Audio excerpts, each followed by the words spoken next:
안녕하십니까. 행복한 아침 이재용입니다. 안녕하세요. 정예일입니다. 얼마 전에 정말 참담한 사건이 있었습니다. 진주 화재 방화 살인 사건이 그건데 5명이 숨지고 15명이 다치고 이랬습니다. 그야말로 재난급 범죄 행위였는데요. 여기에 대해서 자세히 좀 알아보도록 하겠습니다. 네, 그리고 요즘 친환경 제품 사용하시는 분들 정말 많으시죠. 환경에도 도움이 되고 또 인체에도 안전하다고 알려진 한 친환경 젖병 세제에서 가습기 살균제와 같은 성분이 검출됐다는 아주 충격적인 소식입니다. 이 이야기 먼저 나눠보시죠. 월요일 행복한 아침 지금 시작합니다.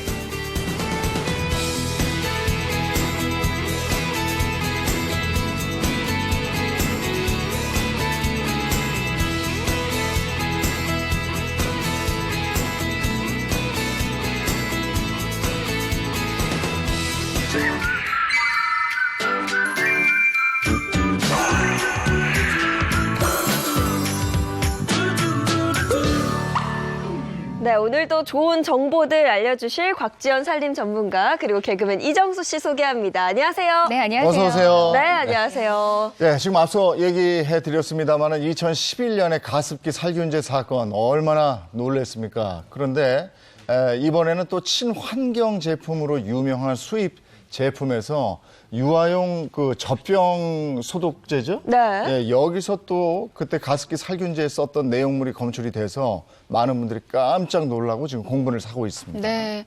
아기 엄마들이라면 한 번쯤 다들 들어보셨을 만한 브랜드예요. 친환경 제품으로 유명했기 때문에 사용하시는 분들 많으셨을 텐데요.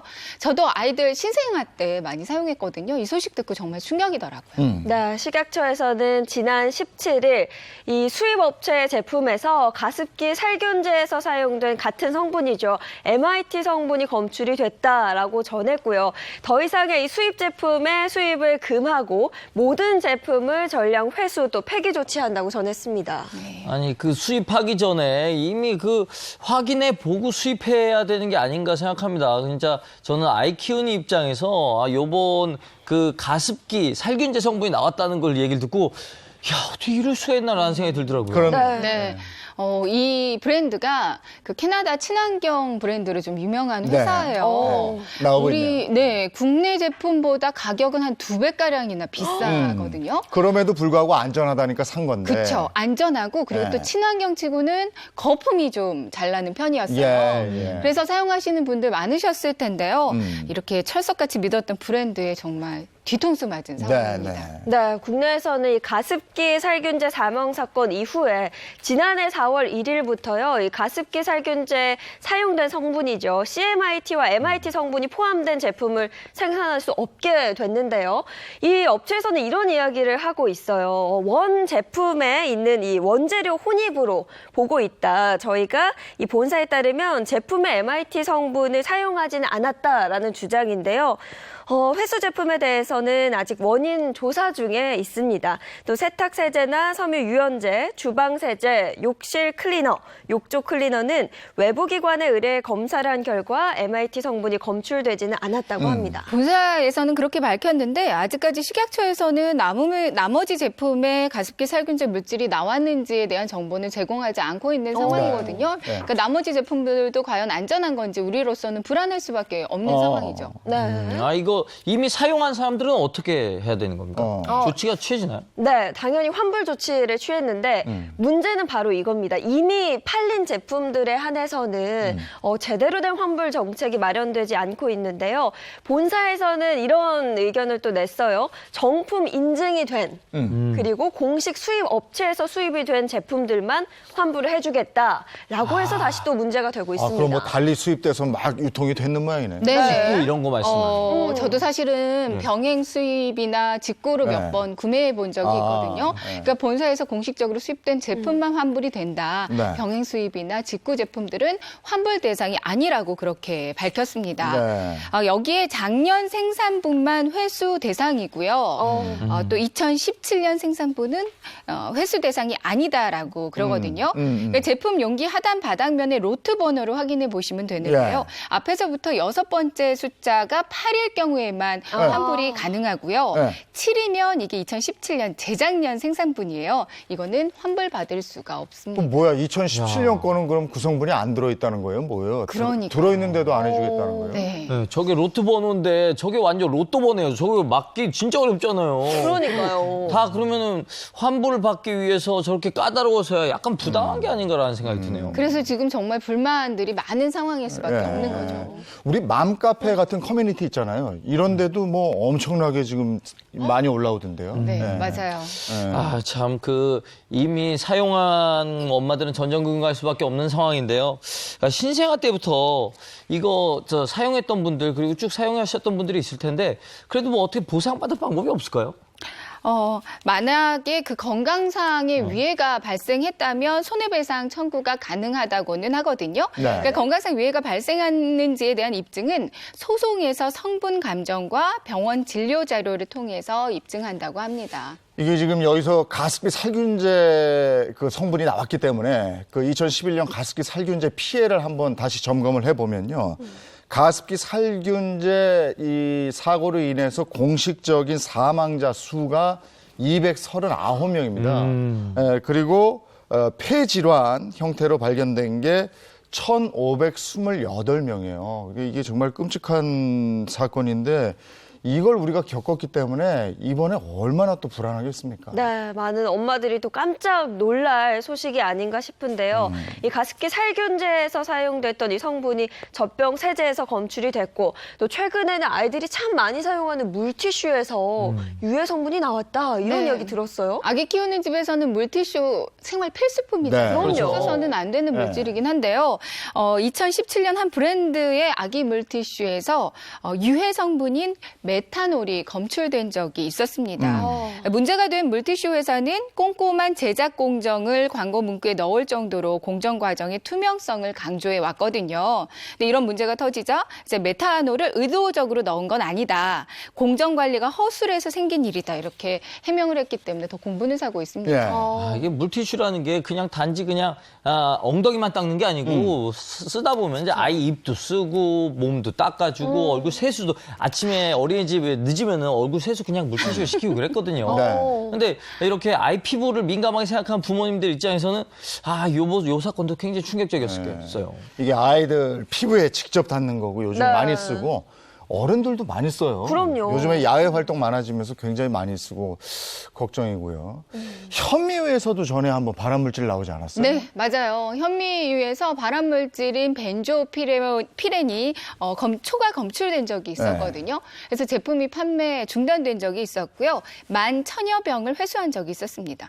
이게 100% 국산 현미 제품으로 만든 제품이었어요. 그래서 아이들 음식 만들 때 특히 좋지 않을까 해서 일부러 챙겨서 사용하고 그랬었거든요. 네. 여기서도 발암물질이 발견이 된 거죠.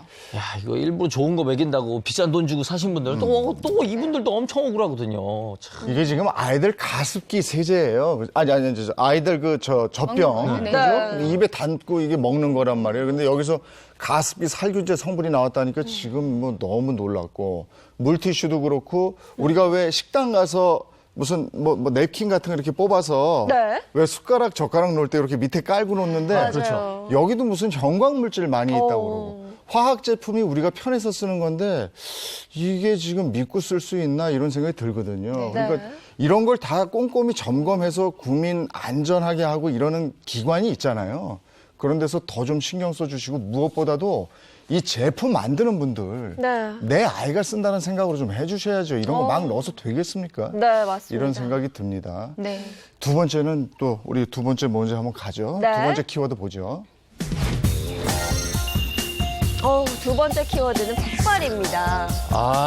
폭발 이거 시작부터 이렇게 무서운 게 자꾸 나오네요. 이거 뭡니까 또? 정말 듣기만 해도 무시무시한 네. 단어가 폭발인데요. 근데 우리 주변에서도 정말 폭발이 쉽게 일어날 수 있다는 거 알고 계셨어요? 우리 주변이면은 우리 집, 뭐 우리 이웃 집 이런 데서 일어날 수 있다는 얘기예요? 네, 그렇습니다. 바로 우리 아내들이 집 폭발하는 거 얘기해요. 아니. 맞아요. 집에서 일단 기본적으로 아내들 폭발이 있고요. 네. 그리고 가전제품에서 그렇게 폭발 사고가 아, 그래요? 쉽게 일어날 수 있습니다. 어. 아, 맞아. 같아요. 네. 아, 뭐지? 밥솥 같은 데서도 그런 일이 많이 벌어지지 않아요? 네, 맞아요. 어. 가전제품을 적정 기한 넘겨서 사용할 경우에는 네. 화재 사고나 폭발 사고, 감전 같은 안전 사고 발생 위험이 커질 수가 있거든요. 근데 대부분 가전제품은 수명이 얼마나 되는지, 언제 한 번씩 어떻게 관리해 줘야 되는지 좀 소홀한 게 사실이에요. 아, 네. 네. 네. 아, 진짜. 네. 아, 저도 그 얼마 전에 저희 집 밥솥이요. 밥솥이 옆에서 김이 이렇게 삐 이렇게 나오는 거예요. 그래갖고 이게 왜 그러나 했더니 이게 뭔가 문제가 있는 것 같더라고요. 이게 수명과 관련된 건가요? 얼마나 쓴 건데요? 아, 이거 지금 한 7년 정도 썼거든요. 6, 7년. 네네. 밥솥도 네. 물론 수명이 있어요. 그래서 수명을 또 잘 저거 뭐야? 저렇게 된 거구나. 아, 네네네. 네. 저 어디 저기 올려놓은 옆에서- 건가 봐. 네네네. 지금 표정만 봐도 심각성이 느껴지는데요. 네네. 이정수 씨 표정을 봐도요. 어. 근데 저렇게 계속 고장난 밥솥을 증기가 저렇게 배출되는데도 저대로 그냥 방치하시면 위험합니다. 예. 혹시 그래요? 들어보셨어요? 밥솥 폭탄이라고요? 아, 글쎄. 예. 저게 그럼 저러다 터진단 말이에요? 터질 수 있는 거죠. 어머. 실제로 작년에 사고가 한 건 있었거든요. 네. 작년 네. 11월에 부산 해운대구의 아파트에서 갑자기 불이 났다고 합니다. 네. 다행히 불이 났지만 진화 작업이 빨리 이루어져서 인명 피해 사고는 없었는데요. 근데 그 불이 났던 원인이 바로 이 밥솥. 어이구, 밥솥 저렇게 됐어요? 폭발이었다고 그래요. 아, 네, 정말 무섭죠. 큰일이었군요. 어. 이야. 인명 피해가 없기에 망정이지 밥솥이 터져서 불이 날 수도 있다고 하니까 정말 무섭습니다. 네. 실제로 밥솥이 터졌다는 사례는 주부들 네. 사이에서 좀 빈번하게 네. 발생하고 있는 거거든요. 네. 이제 오래된 고무 패킹을 그대로 놔둬서 아까처럼 이정수 씨의 밥솥처럼 옆으로 새는 거지. 증기가 네. 옆으로 새서 어머. 화상 사고 일어날 수가 있고요. 네. 그리고 증기 배출구를 막히게 해서 압력 배출을 제어하지 못해서 이제 결국에는 폭발 위험까지 아. 생길 수 있는 거죠. 아, 진짜 저 되게 큰일 날 뻔했었네요. 그러니까요. 아, 그러면, 이게 사실, 그러면 수명에 관련된 문제인데, 사실 기계라는 게 그렇잖아요. 쓰다 보면은, 그냥 겉이 좀 멀쩡한 것 같으면 좀 더 쓰고 좀 더 쓰다 보면은 수명이 좀 넘기는 경우가 있는데, 수명을 넘기면 그렇게 위험한 겁니까? 네, 수명을 넘기면 정말 폭발 사고나 여러 가지 네. 사고들이 발생할 수 있기 때문에 적정 수명이 얼마나 되는지 이거를 좀 알아둘 필요도 있거든요. 네. 가전제품의 적정 수명 얼마나 되는지도 좀 궁금해요. 그래서 좀 저희가 바로 알아보려고 또 스튜디오에 준비를 해봤습니다. 네. 가전제품의 적정 수명을 알려드릴 텐데요. 먼저 TV와 냉장고 한번 볼까요? 이 냉장고 같은 경우는 10년 이상 쓰고 그러거든요. 네. 고장 안 TV도. 나면 근데 안 TV는 바꿔요. 약간 좀 일찍 바꾸지 않죠? 자, 이거 얼마나 될 것 같아요? 나 한 10년 뭐 이렇게 쓸 것 같은데 그렇죠. 8년이래요. 8년. 아, 8년. 8년이면 바꿔줘야 되구나. 네. 근데 TV 같은 경우는 원체 유행도 많이 타고 네. 요즘에 또 점점 선명해지고 그러잖아요. 맞아요. 그래서 저 자꾸 TV 욕심 나서 큰 걸 바꾸는데 오히려 TV는 좀 더 기네요. 네. 오래 써야 되지. 8년이고. 근데 냉장고 10년 이상 쓰는데. 그쵸. 전자레인지하고 에어컨 보일러. 보일러 볼까요? 이것도 오래 쓰는 건데. 전자레인지는 거의 안 바꿔. 7년이에요. 이건 더 짧아. 전자레인지 저희 어머니 아버지 집 10년 이상 썼어요. 맞아요. 잘 안 바꾸는 네. 물건이거든요. 전자레인지는. 한 10년 가까이 쓰죠, 전자레인지. 네. 이것도 세탁기도 이거 오래 쓰는데. 네. 예. 공기청정기, 가스레인지는 얼마나 쓰면 돼요? 6년이요. 네. 6년. 밥솥. 이 문제 밥솥이 6년밖에 안 돼요? 네. 나 6년 넘었는데 그래서 그렇구나. 그래서 지금 밥솥 폭탄 뭐 이런 네, 얘기가 네. 나오군요. 그러면 이거 이렇게 오래 쓰면은 좀 위험할 수도 위험할 있다. 수도 있다는 거죠. 근데 이걸 지금 보시는 시청자 여러분들도 나 10년 넘었는데 저처럼 그렇죠. 그런 분들 계실 텐데 이거 어떻게 해야 되나? 뭐 특히나 세탁기나 뭐 그 냉장고나 이렇게 백색 네. 가전들은 10년 이상은 그냥 쓰시는 분들이 아마 많으실 거예요. 근데 쓰이 10년 이상, 그러니까 수명을 넘기게 되면 굉장히 위험할 수 있으니까 내 제품이 어떤지 좀 꼼꼼하게 살펴볼 필요가 있고요. 아, 그리고 요게 지나면 8년, 7년, 6년이 지나면 요 안에 해당 부품 찾기가 힘들답니다. 어. 그러니까 요걸 이제 점검을 되는 받긴 거죠? 받아야 되는데 네. 애프터 서비스 기간도 지나는 거 아니에요. 맞아요. 이게 참 난감하네. 주기적으로 계속 점검을 그러면 해주셔야 요런 업체에서 요런 거 지난 것들도 쓰시는 분들이 많으니까 그럼 한번 일제 점검 한번 해주고 이러면 좋지 않을까 싶기도 아, 한데. 집 가까고 방문하면서 말이죠. 네. 아, 일일이. 아, 이게 그럼 가능할지는 얼마나 모르겠지만 어쨌든 이게 많은데 위험하다면 이게 만약에 폭발해서 더 큰 사고가 날 수도 있는 거 아니에요. 그러니까 사고 난 다음에 그러지 말고 이게 이렇게 해서 조금 내가 이상이 있는 것 같다. 그러면 어르신들 사는 집은 이거 가지고 애프터 서비스 센터까지 못 간단 말이에요. 맞습니다. 만약에 그런 집이면 좀 찾아가는 서비스 이런 거 안 될까요? 그 그런 생각이 생각을 좀 드려야 될 것 같아요. 기업에 간곡하게 네. 부탁 좀 드리겠습니다. 예, 간곡히 아니, 부탁 좀 드리겠습니다. 예. 많이 파셨잖아요.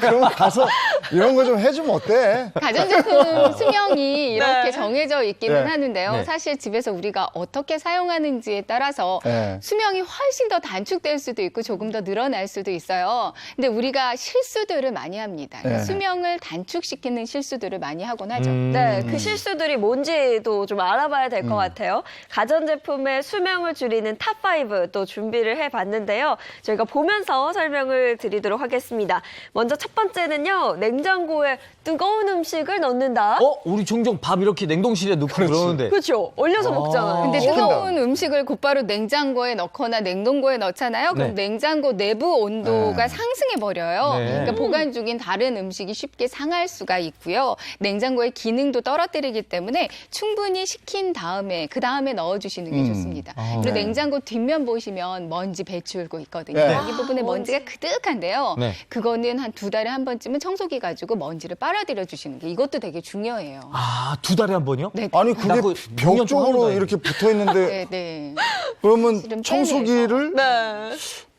어떻게 해야 돼? 입구가 작은 걸로 아, 그렇게 해서? 먼지를 싹 이렇게. 근데 냉장고를 다 빼내기는 힘드니까요. 살짝만 이렇게 빼내고 웬만하면 청소기 이렇게 넣어서 네. 남편분한테 좀 도와달라고 하셨으면 좋겠어요. 저거 대부분 이사 갈 때는 한번 보는 건데 네. 꼼꼼히 체크를 해야 되겠네요. 네, 알겠습니다. 예. 네, 먼지 제거가 좀 가장 중요할 것 같고요. 두 번째 실수는요. 밥을 지을 때 밥솥에 지정된 중량선을 넘겨 짓는다. 아, 이거였네요. 제 밥솥의 문제가 이거였던 것 같아요. 항상 저 약간, 넘치게 하시는구나. 항상 넘치게 또 제가 손이 좀 큰 편이어서 네. 많이 먹어야 되니까 그렇게 해서 많이 하는데 그렇게 많이 그러면 짓는 안 것도 되는구나. 밥솥의 수명을 단축하는 한 이유였네요. 그러니까요. 집에 손님 많이 오시잖아요. 네. 보통 집에서는 손님이 오면은 평상시에 짓던 밥량보다 훨씬 넘게 네. 네. 그렇게 밥을 짓곤 네, 하거든요. 네. 이렇게 정해진 양보다 훨씬 넘게 밥을 좀 밥량을 많이 한다거나 하면은 좀 고장 날 수가 있습니다. 전기밥솥은 이렇게 꾹꾹 눌러서 과도하게 압박을 주게 되잖아요. 그러면 오작동을 일으킬 수 있어서 네. 밥솥이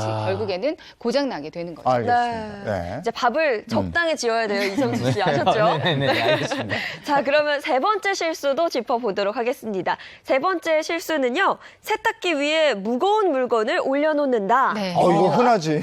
그렇죠.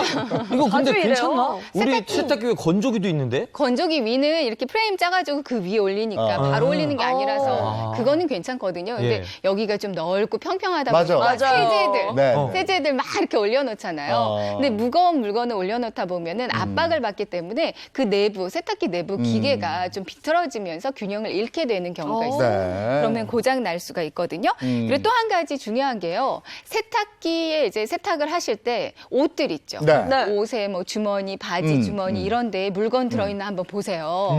이렇게 동전이나 이런 맞아, 것들 그런 그렇죠. 있어서 많이 나오는데? 이런 것들 때문에 세탁기가 고장 나는 경우도 굉장히 많아요. 동전 같은 거요? 그렇죠. 아, 가끔 근데 사실 주머니에 10,000원짜리, 50,000원짜리 들어있으면 되게 기분 좋거든요. 제가 빨래 개면서 하나씩 나오면 좋아서. 동전 같은 거는 또 안 동전 안 되는구나. 네. 네. 주의를 하셔야겠습니다. TV는 어떤가 보죠, TV. 네, TV는 어떤지 또 바로 확인을 해볼까요? 자, 수명 단축하는 네 번째 실수는요. TV를 햇빛 정면에 둔다입니다. 이 얘기는 들었어. 예. 어. 맞아요. 네. 그 TV가 직사광선에 노출되면 디스플레이 그 색상이 좀 바래질 수 네, 있다고 네. 합니다. 그러니까 또 TV나 모니터 스크린 닦을 때는 창문이나 유리창 닦는 유리 세정제 있죠. 이거는 사용하지 않는 게 좋은데요. 여기에는 암모니아 같은 좀 유해 성분들이 들어가 있어서 이걸로 모니터를 닦으면 이제 모니터도 망가질 수가 네. 있는 거죠. 그래서 그거구나. 조심하셔야 돼요. 그 미리 말씀해 주셨어야지. 사실 저희 집에 이제 아이들 가족들이 많이 놀라서 네. 3세 애들이 그렇게 TV 모니터를 이렇게 찍어요. 맞아요. 손자국이 엄청나 있단 말이에요. 근데 그게 아이들 손에 대체 뭐가 있는지 모르겠는데 잘 안 지워져요. 그래서 세정제를 제가 뿌리고 닦아봤더니 거기가 뭔가 녹듯이 이렇게 싹 네네, 변색되더라고요. 그럴 수 그래서 있습니다. 새로 산 TV인데 정말 빨리 얘기해 주셨어요. 이거. 그게 안 된다. 네, 지금이라도 알았으니 네. 다행입니다. 네. 자, 이제 마지막 실수 살펴볼 텐데요. 청소기 관련된 실수입니다. 청소기에 먼지를 모았다가 한 번에 버린다. 이것도 아. 좀 실수예요. 네, 맞아요. 청소기 먼지는 바로바로 그때그때 버려주시는 게 좋은데 일부러 꽉 모아놨다가 그때 버리시는 분들이 있으시잖아요. 이런 상태로 청소기를 돌리면 모터에도 무리가 갈 수 있고요. 네. 배터리 수명도 줄고 또 흡입력도 약해질 수 있습니다. 딱 먼지통 보셔서 한 70% 이상 먼지가 차기 시작한다. 그때는 그냥 청소기 먼지통을 바로바로 비워주시는 게 좋겠어요. 야, 뭐랄까 오늘 굉장히 반성의 시간이 되는데요. 지금 말씀하신 전불전하고 있습니다. 네. 심지어 그 진공청소기 있잖아요. 저는 그걸 항상 꽉꽉 채워서 이게 얼마나 한꺼번에 압축됐는지 마셔야 된다. 그 먼지통을 이렇게 딱 버리잖아요. 그럼 네. 마치 그 참치캔을 따듯이 이렇게 완전히 압축된 애들이 나오거든요. 아니 근데 그런 집이 많을 거라고요. 많죠. 네. 네. 알겠습니다. 이제부터는 그런 작은 네. 습관들 바꿔보시면 좋을 것 같고요. 방금 알아본 가전제품 수명 단축하는 실수들 화면으로 다시 한번 정리해드립니다. Tell me to stay the night. I'd love to turn all the wrongs to right and make you stay for life. I could be someone new. You always dreamed about a walk-in closet. I'd love to give it to you. I still remember singing in the hallway. We watched the stars on the roof. Let's move into our old house. Love me this time. 네, 앞서서 저희가 전기밥솥 제대로 관리하지 않으면 폭발할 수도 있다라는 이야기 전해드렸죠. 그래서 저희 살림의 달인 곽지연 살림 전문가가 전기밥솥 깨끗하게 세척할 수 있는 비법도 전해드린다고 합니다. 자, 준비가 됐나요? 네네. 전기밥솥 청소 제대로 잘 네. 하고 계시죠? 아니요, 잘 안 하고 있습니다. 정말 이것도 주기적으로 자주자주 청소를 해주셔야 되는데요. 전기밥솥 어떻게 청소해야 하나 좀 고민이신 분들 지금부터 보시면 정말 청소 전혀 어렵지 않습니다. 이렇게 따라만 하시면 될 것 같아요. 그래서 제가 지금부터 전기밥솥 간단하게 청소하는 방법 준비했습니다. 먼저 준비물이 있어요. 준비해 주실게요. 일단 뜨거운 물, 좀 미지근한 물 네. 있으면 좋고요. 그리고 구연산. 구연산을 준비해 주시면 좋을 것 같아요. 일단은 물에다가 구연산을 한 3스푼 정도 넣는다고 봐주시면 돼요. 네. 구연산이 제가 아이고, 알기로는 아이고. 이 성분이 그 뭐 피로회복할 때 막 들어가는 그 성분 아닙니까? 네, 그쵸. 뭐 오렌지 주스나 여러 네. 가지 과일에도 들어가 있는 천연 성분이거든요. 제가 적어보겠습니다. 네. 이렇게. 이런 식으로 녹여서 구연산수를 만들어 주세요. 네. 이걸로 이제 청소를 할 건데요. 자, 네. 녹을 때까지 한 번만 저어 주시고요. 네. 금방 미지근한 물이면 잘 녹습니다. 네. 네.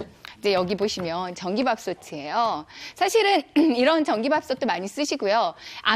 압력되어 있는 전기밥솥도 많이 쓰시잖아요. 네. 그러니까 청소해 주시면 되는데요. 보시면 여기 쫙 저 뚜껑이. 열어볼게요. 여기가 증기 배출구예요. 예. 여기서 이제 증기가 나오죠. 네. 여기를 청소해 주시는데요. 여기는 그래도 비교적 좀 깨끗한 편이긴 한데 아마 집에 있는 전기밥솥 보시면 여기 부분이 그 나왔던 증기 늘러붙어서 까맣고 네. 굉장히 맞아요. 지저분한 거 아마 보실 거예요. 일단 면봉 같은 거 하나 준비하셔가지고요. 네.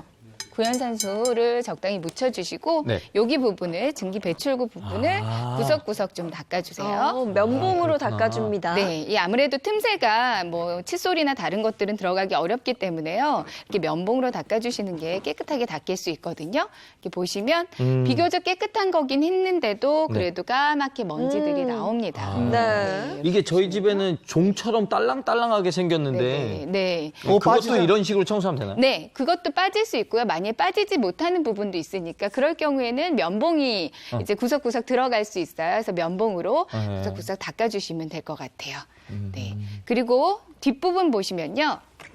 밥솥을 이제 뒷부분으로 이렇게 돌려보시면 여기 배수구 부분이 있습니다. 아. 배수구 부분. 네네. 오. 요 부분도 물을 사실은 밥 한 번 할 때마다 바로바로 네. 이걸 한 번씩 헹궈주는 게 좋은데요. 그걸 네. 잘 안 하게 되잖아요. 네. 6년 동안 한 번도 안 했는데요?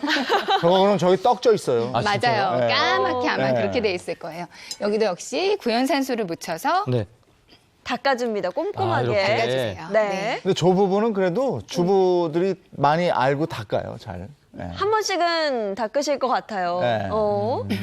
네, 네네. 꼼꼼하게 또 면봉으로 닦아줍니다. 네, 이렇게 닦아주시면 되겠어요.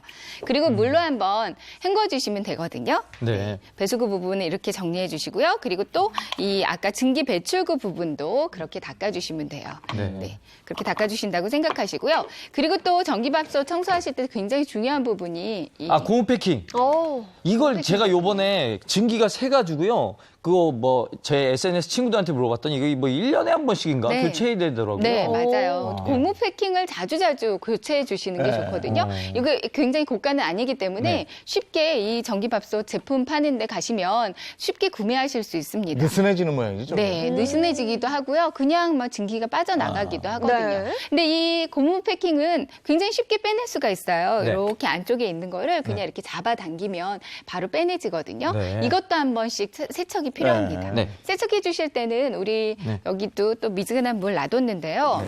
이번에는 베이킹 소다 준비했어요. 아, 베이킹 소다를요? 베이킹 소다를 2대 네.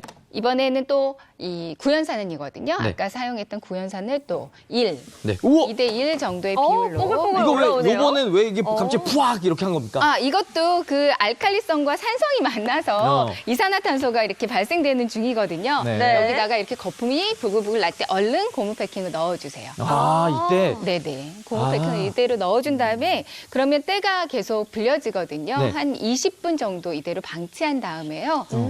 그러면은 이제 깨끗하게 어느 정도 이렇게 닦아주시고요. 네. 저기 어떻게 고무 패킹 저거 보면요. 네. 그 왜 바나나 조금 두면 그 까맣게 반점 네네네. 생기듯이 어. 저 고무 패킹 그렇게 된 게 맞아요. 많아요. 맞아요. 네. 그게 곰팡인가 그런 것 같더라고요. 네네. 그러니까요. 찌든 때 뭐 곰팡이 여러 가지 생길 수 있으니까요. 네. 한 20분 정도 방치한 다음에 그 다음에 이제 깨끗한 물로 깨끗한 물에 한번 헹궈서 헹궈서 네. 지금은 뭐 시간 관계상 금방 빼냈는데요. 그리고 또 깨끗하기도 하거든요. 네. 좀 집안에 좀 지저분한 고무 패킹은 한 20분 정도는 담가주시는 게 아주 깨끗하게 사용할 근데 수 저기 있어요. 집에서 저렇게 해서 거뭇거뭇해져가지고 아 이건 뭐야 그러면 또 잔소리 한다고.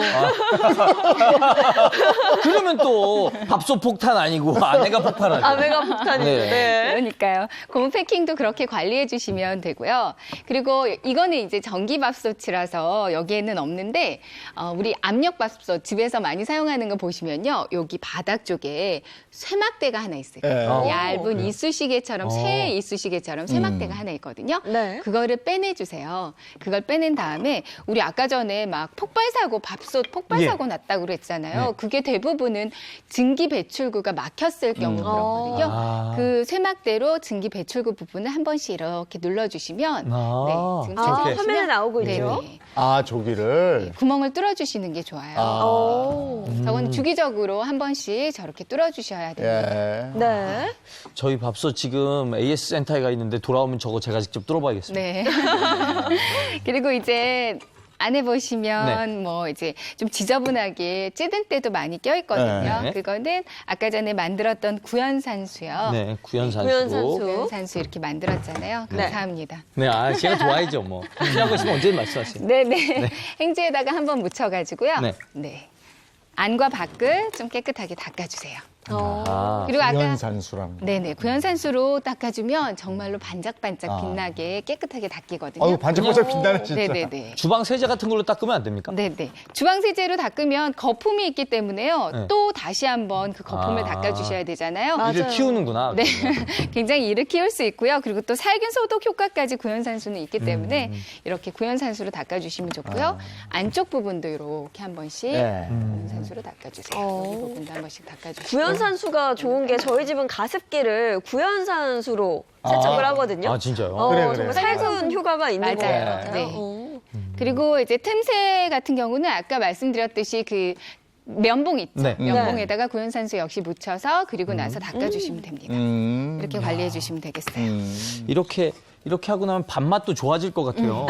그리고 이거는 내솥이에요. 네. 내솥도 이제 청소해 주시잖아요. 그걸 설거지하면 되는 거 아니에요? 네, 설거지 해주실 땐 그렇게 해주시고요. 근데 이 안에를 내부적으로 다 한번 청소를 해주셔야 되기 때문에 내솥 안에다가 네. 물을 넣고요. 네. 네. 어? 적당히 자작하게 부어줍니다. 네. 그리고 식초 있죠. 네. 네. 식초를 한 스푼 정도만 아, 예. 넣어서 어. 닫은 다음에 네.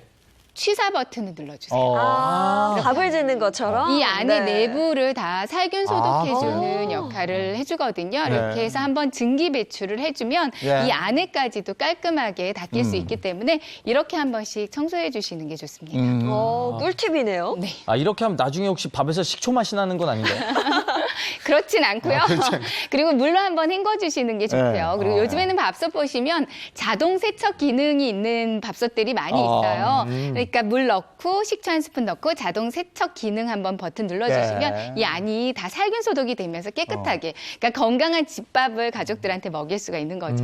아니 왠지 저렇게 하면 밥맛이 개운하다 이렇게 더 좋아질 것 알겠습니다. 같아요. 네. 알겠습니다. 네. 세 자, 번째. 그럼 이어서 세 번째 키워드 화면으로 확인해 보시죠.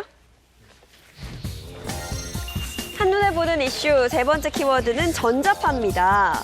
이 가전제품도 전자파가 문제인데요. 세계보건기구 산하 국제암연구센터는 전자파를 암을 유발할 가능성이 있다라는 이야기를 했습니다. 가전제품 쓸 때 전자파 얘기는 뭐 어제 오늘 일이 아니지 않습니까? 그럼요. 예, 네. 예. 정말 큰 전자파가 문제기도 한데요. 암을 유발할 수 있다라고 하니까 더욱더 걱정이 되는 것 같습니다. 일상생활에서 저희가 또 전기 제품 참 많이 사용을 네. 하잖아요. 이게 전자파가 있나 없나 모르시는 분들도 참 많을 것 같다라는 생각이 들었어요. 네. 전자파도 어떻게 여기서 보여주실 수가 있나요? 네. 뭐 보여드리려고요, 지금. 어떻게 보여주실 거고? 근데 대부분의 그 전기 제품들은요, 방출되는 전자파가 그 인체에 미치는 영향은 좀 미미한 수준이다라고 하지만요, 이게 우리가 또 가전제품 사용할 때 좀 잘못된 방법으로 사용하잖아요. 그리고 장시간 사용하다 보면 문제가 생길 수밖에 없으니까 네. 잘 사용하는 방법도 알아둘 필요가 있을 것 같아요. 네. 네, 그 전기 제품에선 다 전자파가 조금씩은 계속 나오는 것 같은데 그 특히 저는 그 평상시 우리 일상에 많이 쓰는 공기청정기나 아니면 그 전자담배. 전자담배. 맞아. 전자담배는 안 그래도 이 담배인데 여기서 전자파까지 마셔야 되는 건가? 뭐 전자파가 나오나 이런 게 궁금하더라고요. 네. 네. 근데 그리고 저 아예 저걸 가지고 왔잖아요 지금. 아, 그렇죠. 전자레인지. 근데 나는 그게 궁금하더라고. 이 전자파가 예.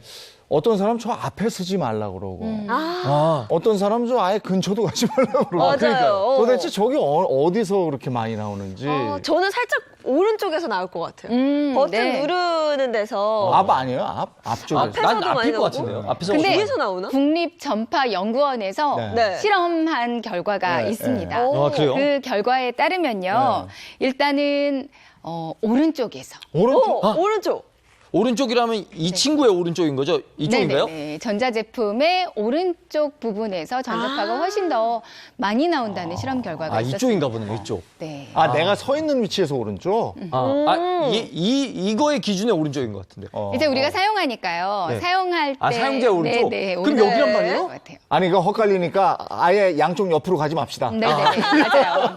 정답이네요. 네. 근데 아무래도- 오른쪽인데 전 계속 오른쪽에 서 있었네요. 네. 전자레인지 그 변압기가요, 우측에 있대요. 저기 나오네. 전자레인지 우측에 있기 때문에 그 우측 쪽에서는 좀 최대한 뭐 우측뿐만 아니라 그냥 좌측 뭐 정면 다 피하는 게 좋긴 한데요. 네. 그래도 좀 피해 주시는 게 우측 부분은 더 피해 주시는 게 중요하겠죠. 그러네요. 저기 보니까 뭐 저 우측이 확 올라가네. 네, 맞습니다. 그리고 저 우리가 항상 같이 다니는 휴대폰 이건 맞아요. 늘 얘기 있잖아요. 네네. 예, 휴대폰 이거 사용하실 때는요.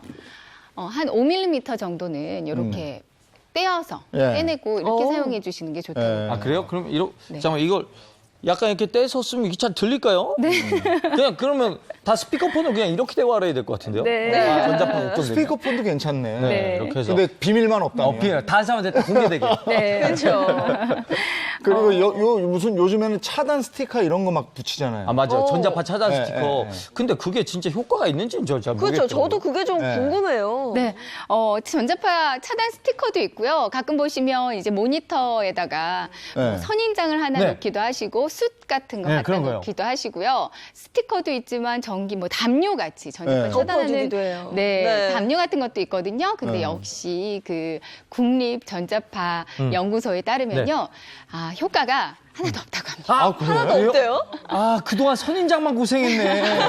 그렇죠. 사실은 선인장도 그렇고 숯도 그렇고요. 네. 그 앞에다가 전자파를 차단해주는 역할은 저희 못 해주기 때문에 그렇게 놔두실 필요는 없을 것 같아요. 아니 그러면 전자파 사실 조금 전자파 이러니까 좀 두렵기도 하거든요. 네. 그럼 전자파 노출을 꺼리려면 좀 회피하려면 어떻게 해야 되는 거예요? 인체 영양과 관련된 휴대전화요. 그 휴대전화가 아무래도 가장 많이 사용하다 보니까 그 휴대전화의 전자파 세기가 얼마나 될까 사실은 궁금한 부분이긴 하거든요. 네. 전자파 흡수율 SAR로 나타낼 수가 있다고 합니다. 그러니까 2014년 8월 1일부터 전자파 취약계층을 고려해서요. 전자파 흡수율을 2개 등급으로 나뉘어서 그렇게 분리를 하고 있다고 하거든요. 네. 이 전자파 흡수율은 휴대전화 기종마다 좀 다를 수가 있대요. 그러니까 기종을 한번 확인해 보시는 게 좋을 것 같은데요.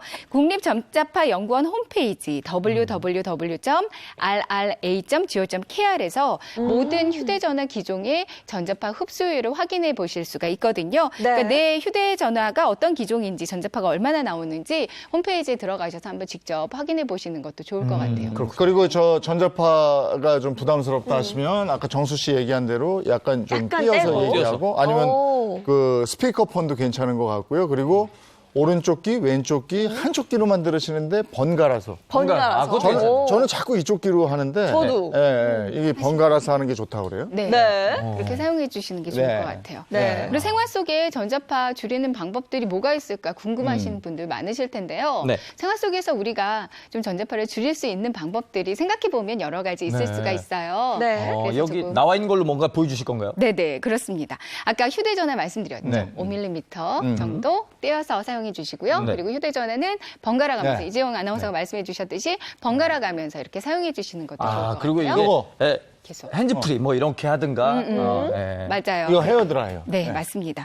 그리고 헤어드라이어는요, 우리 머리에서 이렇게 직접 대고 네. 막 이렇게 머리 롤 말고 하잖아요. 네. 그렇죠. 근데 사실은 10cm 정도는 좀 거리를 두고 사용해 주시는 게 좋거든요. 네. 그래요? 네. 아니 이게 제가 헤어드라이기 오늘 아침에도 제가 머리를 하고 왔거든요. 네. 근데 제 머리가 찬머리여서 컨트롤이 잘 안 돼요. 그래서 열을 좀 많이 가야 되는데 그래서 이제 거의 뭐 이 정도까지 붙여갖고 쓰거든요. 너무 저도 가까워요. 그래요. 아, 너무 네. 가까워요? 네. 아, 그렇구나. 전자파를 내가 그대로 흡수하고 있다라고 생각하시면 되니까 네, 그렇게 하지 말아 주시고요. 아이들 머리 말리실 때도 좀 이렇게 멀리서 그리고 가급적이면 찬바람으로 말려주는 게 더운 바람보다는 전자파가 훨씬 덜 나온다고 하거든요. 아, 그래요? 찬바람 말려주는 것도 좋습니다. 저 커버하고도 관계가 있다고 네. 했어요. 이 커버 보시면 가끔씩 요거 빼서 네. 사용하시는 분들도 네. 있으시죠. 네. 그럼 전자파가 2배 이상 더 많이 나온다고 아, 하거든요. 그래요? 그렇구나. 커버는 반드시 끼워서 아니 사용해 저거를 오. 우리가 저 그대로 사용하면 좋겠는데 네. 꼭 목욕탕 가면 저기 빠져 있어요. 네, 예. 아, 맞습니다. 이게 바닥에 뚱 떨어지면서 깨져가지고 빠지거나 그렇죠. 이렇게. 자 목욕탕 관계자 여러분 저거 안 좋답니다. 꼭 껴주세요. 아, 오늘 관계자분들 많이 많이 등장하시네요. 등장하시네요. 네. 그리고 이제 전기장판도 겨울철에 많이 사용하시잖아요. 전기장판 쓰실 때는 그 위에다가 이제 담요는 반드시 깔고 사용해 주시는 게 좋겠어요. 이제 전기장판의 온도 춥다고 해서 너무 높게 하지 마시고요. 네. 가급적 좀 낮게 해주시고요. 온도 조절기 있죠. 머리 쪽 말고 이제 발 쪽에다가 놓고 사용해 주시는 게 좋습니다. 네, 꼭 기억을 해 두셔야 될 것 네. 같아요. 그리고 전자레인지도 아까 말씀드렸다시피 한 1m 이상은 특히나 또 오른쪽, 우측 쪽은 피해서 사용해 주시는 게 좋아요. 가끔 전자레인지 이렇게 음식이 익었나 안 익었나 보시느라고 막 돌아가고 있는데 안에 이렇게 네, 맞아요. 그러니까요. 아이들이 또 고개를 자주 이렇게 그래요. 내밀고 쳐다보시는 분들 네. 계시거든요. 특히 아이들이 아이들이 좀 그럴 수 있는데요. 네. 전자파 굉장히 많이 나올 수 있다는 거 아이들한테도 좀 주지시켜 주시고 그렇게 해주시는 게 그러니까 저는 약간 지금 마음에 좀 충격을 좀 받은 게 지금 전자레인지 1m 떨어져서 쓰라 그랬잖아요. 네. 그런데 저희 집은 구조가 여기에 이제 가스레인지가 있고 이 바로 밑에 전자레인지가 있어요. 그래서 이제 가스레인지에서 전자레인지에 밥을 넣어놓고 돌리고 여기서 가스레인지 위에서 이제 조리를 한단 말이에요. 그럼 난 여기 이 가까운데 맞아요. 바로 맞는 거 아니에요? 네. 그렇죠. 그래서 저는 과거에 전자레인지를 둘 때요, 일부러 그 다용도실에다가 냈다 놨거든요. 아, 네. 그래서 웬만한 거는 다용도실에서 문 닫고 사용하고 네. 그리고 꺼낼 때만, 음식 꺼내고 넣을 때만 그때만 사용하게끔 그렇게 하는 것도 한 방법일 것 같아요. 네, 하여간 지금 우리가 전자파하고 같이 살아가요. 집안에 전자제품이 얼마나 많습니까? 그러니까 이런 주의는 좀 기울이시는 게 좋겠고, 그리고 집에 평소에 안 쓰는 전자제품은 이거 좀 뽑아놓는 게 좋다면서요? 네, 그렇죠. 사용하지 않을 때는 뭐 우리 에너지 소모도 그렇게 된다고 하잖아요. 그렇죠. 이 전원을 차단하고 코드를 뽑고 안 뽑느냐에 따라서 좀 전기 소모량도 많아질 수가 있어요. 근데 네. 그것뿐만이 아니라 전자파에도 좋지 않거든요. 그러니까 사용하지 않을 때는 반드시 전원 끄고요. 그리고 콘센트에서 코드를 반드시 뽑아두는 거. 이것도 함께 중요할 것 같아요. 네. 갑자기 문득 생각난 전자레인지의 좋은 활용법이 네. 1m 정도 떨어진다고 하시잖아요. 그래서 이제 전자레인지의 버튼을 누르시고 바로 이렇게 아니, 너무 그럴 건 없어요. 너무 그러면 불안해서 어떻게 살아? 네네. 아, 정말 이 작은 생활 습관 하나하나 고쳐 나가시는 게 가장 중요하지 않나 싶습니다. 네. 자, 오늘 좋은 말씀 해주신 두 분 감사합니다. 네, 네, 고맙습니다. 네, 감사합니다. 자, 이제는 일상생활에서 일어날 법한 다양한 법률 상식 알아보는 시간이죠. 처음에 시작할 때 말씀드렸죠. 진주 방화 살인 사건 이 부분 얘기를 좀 나누도록 하겠습니다. 영상부터 확인하시죠.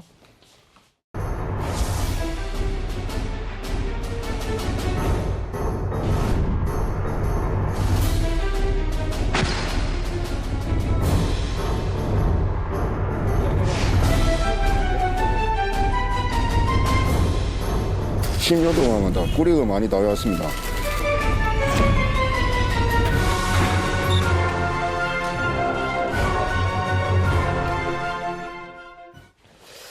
저희가 저 사건을 접하면서 많은 분들이 더 놀라고 공분을 산 것이 내 이웃에, 내 동네에서 일어날 수 일이기 때문에 더더욱 놀라고 그랬습니다.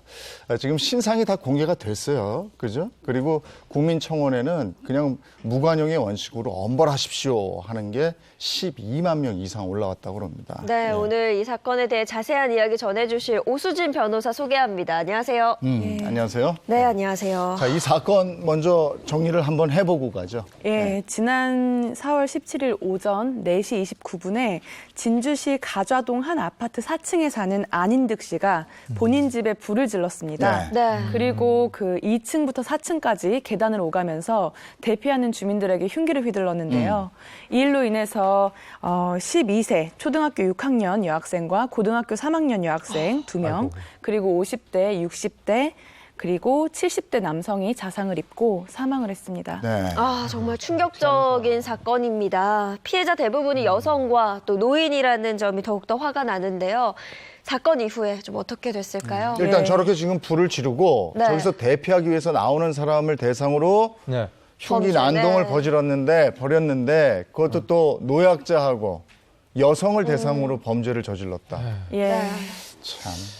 이후 방화한 지 20여분 뒤에 이제 화재는 진압이 됐습니다. 네. 그리고 오전 4시 50분경 현장에서 안 씨는 체포되었습니다. 네. 이 사상자는 어느 정도 되나요? 예, 그 사상자는 범행 당시에는 18명으로 집계되었습니다. 네. 사망은 5명이었고요. 그런데 그 이후에 추가로 2명의 더 부상자가 밝혀져서 현재까지 집계된 피해자는 총 20여 명입니다. 아, 대체 왜 이런 일을 벌인 건지 도무지 이해가 가지 않는데요. 본인은 뭐 범행 동기에 대해서 횡설수설하고 있다면서요? 예, 범행 동기가 정말 납득이 되지 않는데요. 네. 경찰 조사에서 안 씨가 얘기했던 그 내용을 한번 지켜보시죠. 피해자하고 유족들에게 하고 싶은 말 없습니까? 하루도 멀다고 불이익을 당해오고 뭐 이러다 보면 화가 날 대로 나오고. 특정인을 상대로 범행을 저질렀었나요? 특정인만 노리셨나요? 그런 건 아닙니다. 그 아직도 자기 본인이 억울하다 생각하십니까? 억울한 점도 있고 제가 잘못한 점은 뭐 당연히 그만 법 처리가 사회실 다 정해받겠습니다. 동기는 뭡니까 그러면? 범행 동기가 어떻게 돼요? 예. 저게 지금 말투나 이런 느낌이 좀 미안한 감정이 전혀 없는 것 같은데요. 네. 예, 정리해서 말해보면 그동안 자신이 불이익을 많이 당했고 그로 인해서 화가 났다. 그리고 본인을 음해하려는 세력에 대해서 방어하기 위한 그런 행동이었다라고 얘기를 하고 있고요. 그 유족들에게 미안한 그런 감정은 없는지 물어보는 질문에도 본인의 억울함만을 더 얘기를 하면서 뭐 나중엔 짧게 죄송하다라고 언급을 하긴 했다고 하지만 진지한 반성이라든지 사과하는 태도는 찾아보기가 어렵습니다. 근데 이번 일로 저 일가족이 참변을 당한 집도 있잖아요. 예, 한 남성은 사랑하는 어머니와 작은 딸을 잃고 그 분향소에서 우열을 하고 있는 그런 상황이었었는데요. 네. 이분은 안인득 씨하고 같은 층에 살고 있었어요. 그래서 이제 이 불이 났다는 소식을 듣고 아내와 딸을 먼저 내려보냈습니다. 그리고 이제 본인은 위층 이제 거주자들을 문을 두드리면서 얼른 대피하라고 얘기를 했었는데 마침 이분의 바로 아래층에는 어머니가 살고 계셨어요. 근데 이 어머니도 그 대피를 하던 도중에 작은 딸과 같이 이렇게 희생이 되신 겁니다. 네, 정말 가슴 아픈 사연이 아닐 수가 없습니다. 이 피해자 유족 중에서는요, 당시 끔찍했던 상황을 SNS에 올린 사례도 있다면서요? 예, 굉장히 마음 아픈데요. 지난 17일 날 올라온 피해자 유족의 SNS 글에 의하면 2층에서 끔찍한 살인자를 만났다. 살인범은 나와 먼저 눈이 마주쳤지만 바로 내 앞에 있던 내 동생을 먼저 붙잡고 흉기로 공격했다. 나의 예쁜 동생은 그렇게 12살이라는 어린 나이로 세상을 떠났다라고 적혀 있었습니다. 아이고, 야, 12살 아이를 참 끔찍합니다, 진짜. 저 현장 저기다 이제 불을 질러놓고 그리고 연기가 나고 이러니까 이제 아파트 주민이 피할 것이다 이렇게 예상을 하고 그리고 밑에서 칼을 들고 기다리고 있었어. 이렇게 끔찍한 범행을 저지른 건데. 계획적으로 그랬다는 거죠. 근데 이게 이제 그 계획적으로 계획을 했다는 거 아니에요, 그러니까? 예, 그렇습니다. 이 사건이 더 충격적인 것은 계획적이었다는 것인데요. 네. 경찰 조사에 따르면 안 씨는 범행에 쓴 길이 34cm의 흉기 2자루를 이미 2-3개월 전에 구입했습니다. 예. 그리고 사건 당일 원한을 갚는다는 생각으로 휘발유를 구입했다고 하는데 새벽 0시 51분에 흰색 말통을 들고 나가는 장면이 포착됐고 네. 그리고 이어서 1시 23분에 인근 셀프 주유소로 가서 범행에 사용할 휘발유를 구입해서 들고 들어오는 등 차근차근 범행을 준비한 그런 상황이 포착이 되었습니다. 정말 생각만 해도 너무도 무서운데요. 계획 범죄였다면 혹시나 그 전에 누군가 미리 알았다면 충분히 막을 수 있지 않았나라는 생각도 들거든요. 예, 더욱 안타까운 것이 정말 사전에 막을 수 있는 기회가 있었을 거라고 보는 점인데요. 바로 이제 이웃 주민들에게 신고가 올해만 5건이 들어왔고 그리고 외부 신고도 2건, 그러니까 총 7건이나 경찰에 신고가 되었었습니다. 이게 왜 이렇게 그 신고가 그렇게 들어갔으면은 이렇게 뭔가 조치를 취하고 확인을 계속 했어야 되는 게 아닐까요? 어떻게 예, 됐어? 그 주로 신고를 당하고 괴롭힘을 당했던 것이 이제 위층 주민이었었는데요. 이 안 씨의 위층에는 시각 장애인인 여고생하고 그리고 그 시각 장애인 여고생을 길러준 큰어머니가 같이 살고 있었어요. 근데 이제 2년 전부터 끊임없이 뭐 위층에 올라가서 지켜보고 서 있다든지 초인종을 누르고 그리고 또 오히려 위층에 어떤 문제가 있다면서 경비실에 신고를 하고 2년 동안 아주 큰 괴롭힘을 당해왔다고 합니다. 아니 대체 왜 그랬을까요?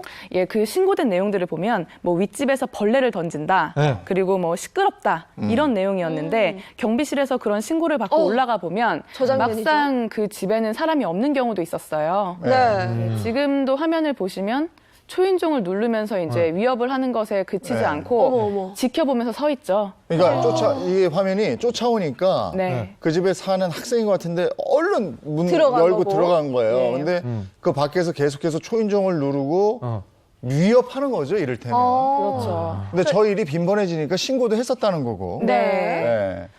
이유 없이 계속 저렇게 괴롭힌 거죠. 예, 심지어 이제 오물을 투척하기도 했는데 인분을 투척한 행위로 이제 신고가 되기도 했었습니다. 네. 어린 여고생한테 뭐 욕설을 퍼붓고 막 그랬다면서요. 저 장면이네요. 이거네.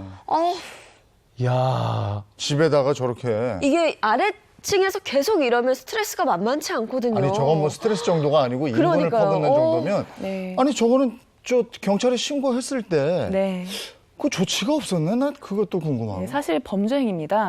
네. 그런데 이제 경찰에 신고를 하게 되면 네. 먼저 그 신고자의 위치하고 그런 네. 사실관계를 파악을 하고 경찰이 현장에 출동을 하거나 아니면 이제 그 상대방을 소환을 네. 하게 되는데 지금 이 문제로도 경찰이 출동을 했었어요. 네, 네. 근데 결국에는 이제 훈계 정도만 하고 단 한 번만 네. 그 재물 손괴로 네. 이제 그 혐의를 인정은 했지만 나머지 경우에는 전부 훈계로 그친 거였습니다. 훈계로 이게- 그칠 일이 아닌 것 근데 같은데. 지나고 보니까 너무 안타까운 것들이 네. 사전에 이런 게 제대로 처리가 됐으면 이런 끔찍한 일까지는 안 갔을 텐데 이런 부분인데 어쨌든 우리가 영상 속에서 봤던 그 여고생이 이번에 고스란히 피해를 당한 그 여고생이라면서요. 예, 맞습니다. 이번에 사망을 했던 예. 사망을 한 여고생이고 그 여고생을 길렀던 그 예. 큰어머니도 여고생이 칼에 맞자 그걸 저지하려고 애쓰다가 뭐 목, 등, 머리 등에 예. 아주 큰 부상을 입어서 지금 중상인 상황입니다. 네. 그리고 사실 이런 그 정신적으로 자기를 해하거나 다른 사람을 네. 해할 수 있는 우려가 있는 사람에 대해서는 정신건강복지법상 네. 그 사람을 응급 입원을 시킬 수도 있어요. 네. 그러니까 사실은 그런 조치를 취할 수도 네. 있었는데 이것이 의사나 경찰관의 동의를 받아야 네. 하고 네. 그리고 이제 응급 입원을 할 수 있는 경우는 네. 3일 이내이기 때문에 네. 그 이후에는 보호 의무자의 동의를 받아서 계속적으로 치료를 네. 이어나가야만 이게 범행 예방에 그런 현실적인 대책이 될 수 있는 것이거든요. 이런 문제점들이 있었습니다.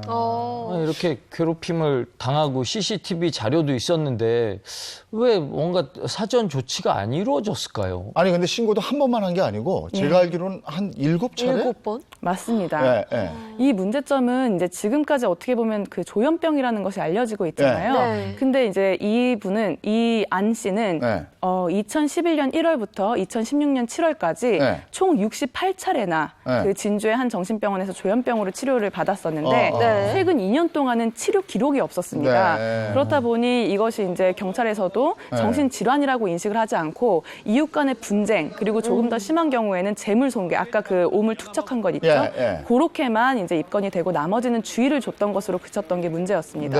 네. 근데 이게 지금 법이 그게 어떻게 돼 있어요? 이 앞에서 지금 스토커처럼 막 그 여고생 쫓아다니고 괴롭히고 그쵸. 이랬잖아요. 예. 아니 그러면 그거를 좀 세게 처벌할 수 있는 법은 없어요? 그동안 이런 일이 많았잖아. 스토킹 뭐 이런 거. 사실 스토킹 처벌법이 현재 입법은 예고되어 있지만 국회에 계류 중인 상태인데요.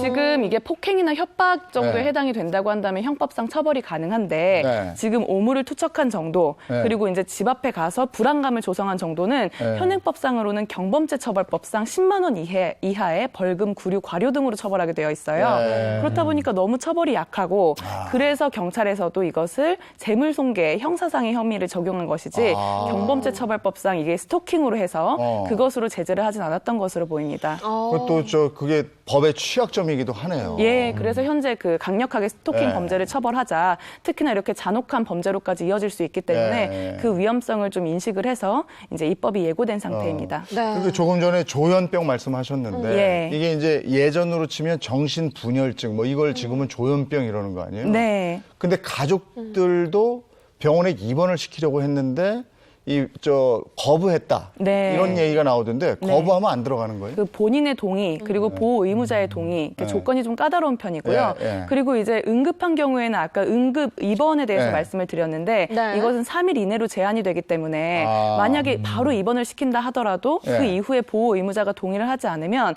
범행 예방을 위해서 이 사람은 이제 신체를 구인할 수 있는 방법은 예. 없는 거예요. 네. 그러니까 현행법상으로는 이제 조금 더 치료를 강화해야 된다는 쪽으로 그리고 또 입원에 대해서도 완화가 되어야 된다는 그런 의견이 많습니다. 네. 근데 물론 뭐 이런 일을 가지고 조현병이 잠재적인 범죄자다 이렇게 단정 지을 수는 없어요. 네. 그렇지만은 이제 겁나는 게 사실이거든요. 근데 제가 알아보니까 우리 주변에 조현병 환자가 50만 명이나 된다고 해요. 그러니까 우리 인구가 5천만 명이면 1% 정도예요. 예. 근데 그 50만 명, 가족 4명으로 치면 곱하기 4 하면 200만 명이 예. 이 조현병으로 고통을 받고 있는 거죠. 근데 이게 강금만이 능사는 아니다 이런 얘기도 있긴 있더라고요. 그러면 네. 그 범행이 예상되는 분에 네. 대해서는 적극적으로 치료를 해서 그렇죠. 치료를 예, 해야죠. 예. 그게 중요하고 또 치료가 네. 가능하다는 그런 그 소견도 있거든요.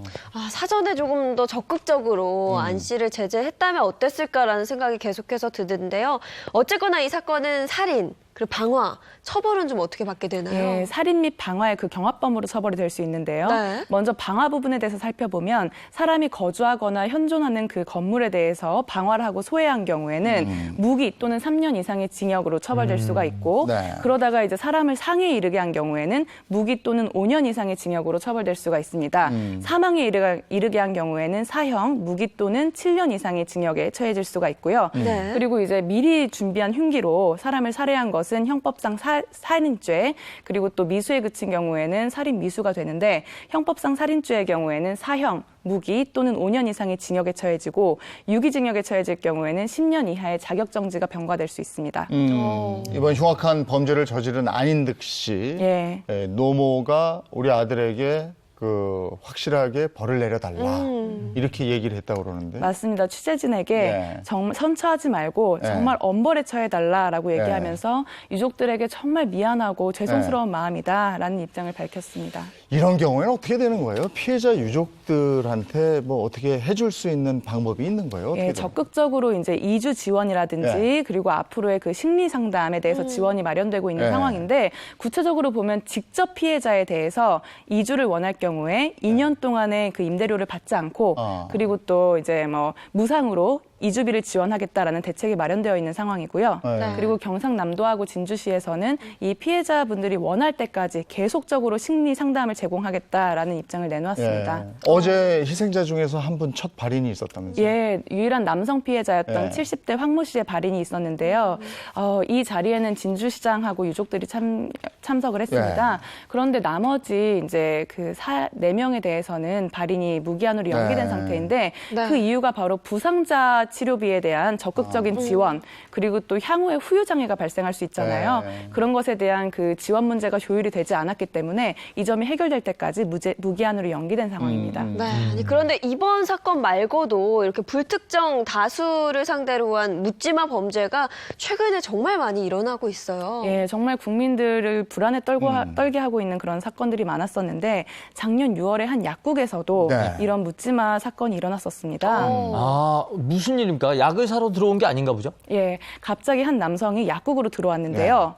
그 약국에는 그 약사하고 그리고 여직원이 있었습니다. 네. 그런데 갑자기 무참히 칼로 그 예, 약사하고 그 여직원을 공격했습니다. 아하. 저 장면이군요. 어머. 왜 그렇지?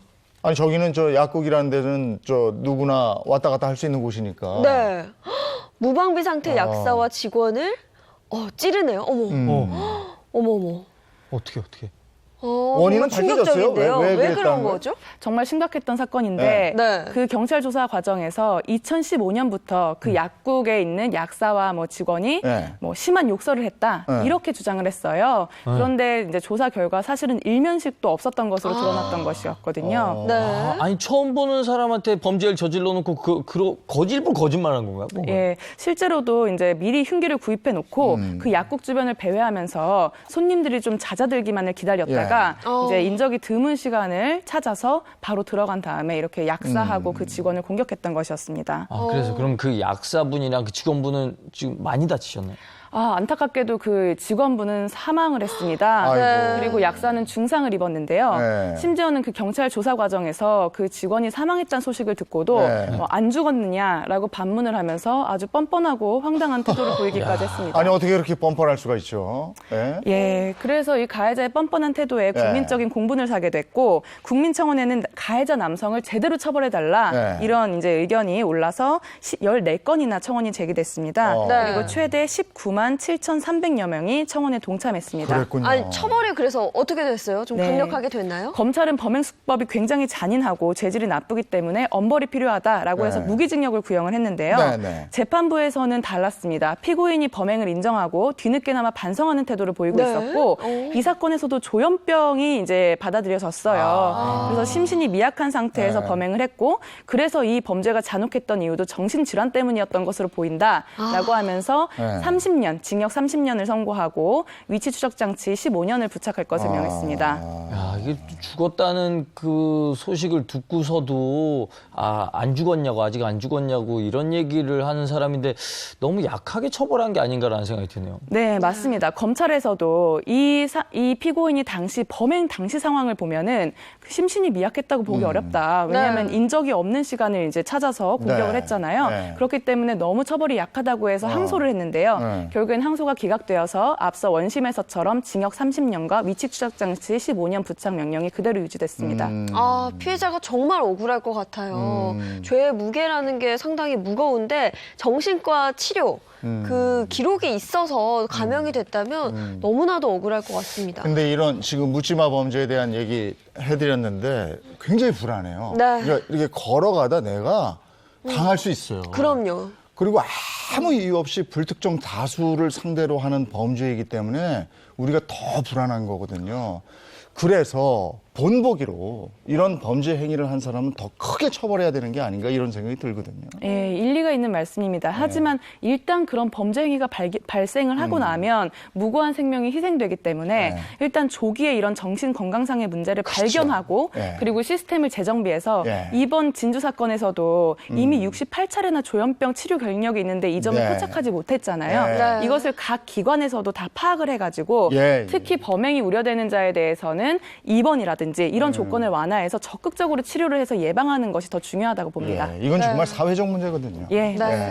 알겠습니다. 오늘 좋은 말씀 들려주신 두 분 감사합니다. 네, 고맙습니다. 네, 이번에 오늘 날씨 알아보도록 하겠습니다. 네, 오늘 서쪽 지역을 중심으로 기온이 크게 오를 예정이라고 하는데요. 서울의 한낮 기온이 예상 기온이 28도라고 합니다. 야외 현장 바로 연결해 보도록 하죠. 김혜영 캐스터.